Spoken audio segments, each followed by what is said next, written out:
আপনারা সারা বাংলাদেশ সহ সারা ওয়ার্ল্ডের সব জায়গায় আপনারা আলোড়ন সৃষ্টি করেছে যেন আমার বাবার হত্যার আমি বিচার পাই। কারা করেছে, কেন করেছে, এর সুষ্ঠু তদন্ত চাই এবং আমি এর শেষ পর্যন্ত দেখতে চাই যে তারা কেন করেছে, কি জন্য করেছে। আমি বিচার চাই, আমি বিচার চাই, আমি দেখতে চাই তারা যেন আমার সামনে তাদেরকে ক্রসে দিয়ে ফাঁসি দিয়ে মারা হয়েছে আমি যেন দেখতে চাই। আজকে আমি এতিম হয়ে গেছি, আজকে আমার পড়াশোনা শেষ হয়নি, আজকে আমি মাঝপথে। আপনারা সবাই জানেন আপনাদের পরিবারে সবারই সন্তান আছে, যার বাপ থাকে না, তার কেউ থাকে না, তারা এতিম হয়ে যায়। যতই কাছের আত্মীয় আপন মানুষ যেই থাকুক, বাবা এই বাবার মতন কেউ হয় না। বাবা, আমার বাবা অনেক স্বপ্ন নিয়ে আমাকে এখানে পড়ার জন্য ভর্তি করেছে। আমি পরীক্ষাও দিয়েছি, আমার সামনে রেজাল্ট দেবে, সে আমার বলে গেছে আমি ইন্ডিয়া থেকে এসে তোমার পরীক্ষার রেজাল্ট আমি চেক করবো, তুমি কি করেছো। আমার কোনো কথা সে রাখতে পারি, সে চলে গেছে। আপনারা শুধু আমার অনুরোধ, আমার বাবার এটার বিচার করবেন। একটা সময় 14 বছর আমার বাবা বিভিন্ন মিথ্যা মামলার হুমকিতে পলিয়ে থেকে যখন আমি অনেক ছোট, তখন আমার বাবার কাছে পাইনি। যখন আমার একটু বুঝ হয়েছে, আমি যখন একটু বুঝ, তখন আমার বাবাকে আমি কাছে পেয়েছি, এখন আমি হারিয়ে ফেললাম।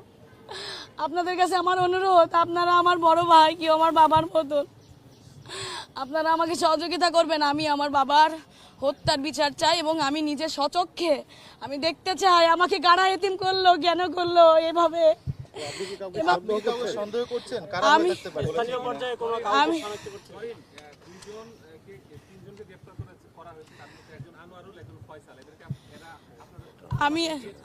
আমি চিনি না, আমি চিনি না, কিন্তু আমি চিনতে চাই এবং আমি হারুন স্যারকে আমি বলে এসেছি যে আপনি আইডেন্টিফাই করেন কেন এরকম হলো, কারণ আমি ল পড়তেছি, আমিও কিছু আইনের নিয়ম জানি।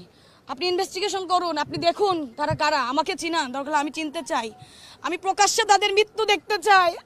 আমাকে এভাবে এতিম করে দিল আমার বাবা। আমি ইন্ডিয়াতে যাই নাই। বাবার সাথে আপনার সর্বশেষ কি কথা হয়েছে, আপনার পরিবারের কি কথা হয়েছিল সর্বশেষ? আমার সাথে সর্বশেষ তার ভিডিও কলে কথা হয়। সে বলেছে আম্মু আমি না ইন্ডিয়ায় যাচ্ছি, আমি 2 দিনের মধ্যে চলে আসবো, তোমার দাঁতের ডক্টরের কাছে দেখানোর কথা, তোমার 2 দাঁতের সমস্যা, আমি এসে আমি নিয়ে যাব, তুমি যেও না, তোমার ডক্টর ফোন করলে তুমি বলবা আব্বু ইন্ডিয়ায় গেছে, আব্বু এসে তোমাকে নিয়ে যাবে, তুমি থাকো, আমি আসছি, এই কথা বলে গেছে আমার সাথে। তারপরে আমার সাথে আপনি কাউকে সন্দেহ করছেন? আমি কাউকে সন্দেহ করছি না, কিন্তু কারা এগুলো আমি দেখতে চাই, তারপরে আমি আমার সন্দেহের কথা প্রকাশ করব। আপনার কি সন্দেহ?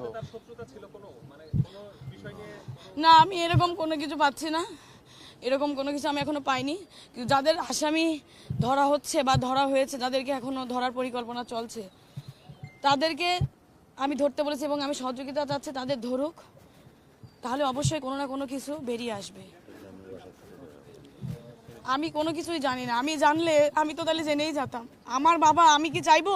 আপনারা বলেন, আপনার কাছে অনুরোধ, আমার বাবার আপনারা সহযোগিতা করেন, আপনারা আলোড়ন সৃষ্টি করেন। আমি মাননীয় প্রধানমন্ত্রীর মেয়ের মতন, সে আমার মায়ের মতন, আমি তার দৃষ্টি আকর্ষণ করতে চাই। সে আমাকে যথেষ্ট হেল্প করছে, সে আমাকে মায়ের মতন করেই বলছে যে তুমি চিন্তা করো না। আমাকে সে প্রথম দিন তার সাথে আমার রবিবারে রাত 9টায় 21 কথা হয়, যেদিন আমার বাবার আর মিসিংয়ের কথা, রবিবারে না আমি যেদিন ডিবি আঙ্কেলের এখানে আসছি, হারুন আঙ্কেলের এখানে, সেখানে তার আগের দিন কথা হয়েছে।